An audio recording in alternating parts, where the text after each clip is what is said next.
Dear Jesus, as you know, 3 years ago in August of 2022, I developed a small patch of eczema on the web of my right index finger.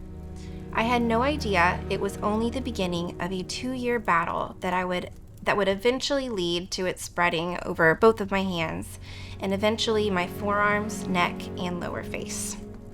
Those 2 years saw me at my absolute lowest. Where I once felt vibrant and full of energy, I was increasingly becoming a very new, depressing, and unrecognizable version of myself. Not only was I battling with a condition that is heavily linked to anxiety, depression, and social isolation, but the location of the eczema being on my hands made daily life seem so much more challenging. My hands went through cycles of intense itching, burning, and flaking. Tasks like washing the dishes, changing my baby's diapers, cleaning simple messes, and just about anything required so much more mental and physical effort, as I simply couldn't do them with ease like before. I could no longer work out, I had to shut down my baking business, and I couldn't even wear my wedding ring. So many things I once found joy in, I could no longer do, or not in the way I once did. I was constantly wearing blue nitrile or cotton gloves to protect my already broken skin barrier from becoming further irritated or worse, infected. And these gloves protected the thick layers of creams I was frequently lathering on my hands in order to feel some sort of relief. Oh, the creams. I tried every cream in the book, praying maybe this next one will finally cure it, and I was always left disappointed when it didn't. Throughout this time, I stood firmly on the idea that something serious was going on with my health on the inside, causing the eczema to appear on the surface. I knew that the most important thing I needed to do was get to the root and heal my body from the inside out. I tried everything, multiple dermatologists, holistic doctors, test after test after test. I cut out food groups, I tested for every allergen imaginable, joined all the Facebook support groups, you name it, I tried it. I didn't care what the cost was, take my kidney, I just wanted to feel normal again. I wanted my life back. My family wanted their wife and their mother back. Every day they got a shell of me. My family watched me crumble every day under the pain of what I was facing. Lord, I'd like to say that I remained strong and anchored in you. The truth is, I was falling apart. Many nights I spent crying up to you, Lord, begging and pleading for your healing touch. Just take this from me, God. I can't keep living like this. I can't do this anymore. I was at my lowest, and each time I sat there in that place, you sat with me. At some of my lowest moments, I felt your presence the most. And I know that it could have only been you that gave me the strength to keep pushing and keep fighting to find the root cause. But the one question that kept lingering in my mind was, what if you don't? What if you don't heal me? This question ached in me as day after day I begged for healing, and day after day it never came.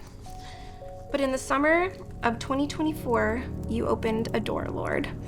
A reputable functional doctor who specializes in getting to the root of chronic conditions, who typically has a wait list months out, had a single opening a mere 2 weeks from the time they agreed to take me as a patient.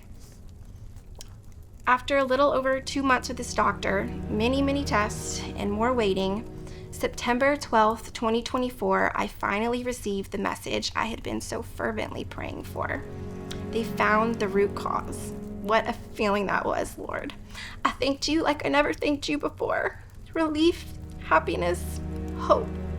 I finally knew what was causing this, and even more, I knew how to heal it. And every bit of that praise belongs to you, Father. Fast forward a year, and here I am today with 2 perfectly functioning hands, capable of peeling an orange without gloves. Throughout those 2 challenging years, and even for a while after, there was always this question of why. I still don't fully understand why I went through what I did, or all that you planned to do through it.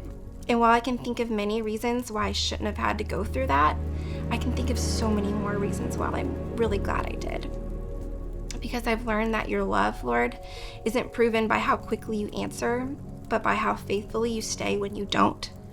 In a way, I was forced to be still in you and wait with hope and expectancy. I no longer had room to be busy. The hustle and bustle had to stop as I refocused on what truly matters most. I watched how every circumstance following my diagnosis has brought me closer to you, how it's opened new chapters and closed others, how it's pulled me closer to your arms.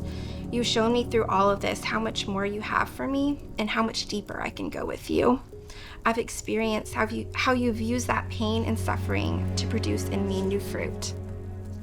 Your word says in Romans 5:3-4, we rejoice in our sufferings, knowing that suffering produces endurance, and endurance produces character, and character produces hope. And hope does not put us to shame, because God's love has been poured into our hearts through the Holy Spirit who has been given to us. And in Romans 8:28, and we know that for those who love God, all things work together for good, and those who are called according to his purpose. I wholeheartedly believe that those 2 years were ultimately all for my good, Lord. I've walked with you in the valley, and because of that, in this new season post-healing, I've experienced what deep, overflowing gratitude feels like. This Christmas, I want to thank you. I want to thank you for healing me. Thank you for comforting me in the waiting. Thank you for showing me what it feels like to view every day as a gift. Thank you for these 2 hands that can do so much again. I will now never take for granted what a privilege it is to use my hands. With no pain, no burning, no itching. It seems so simple, but God, what a gift. And lastly, thank you for how you've already revealed and are continuing to reveal the many ways that this was all for my good in your glory. Merry Christmas. Love, Paige.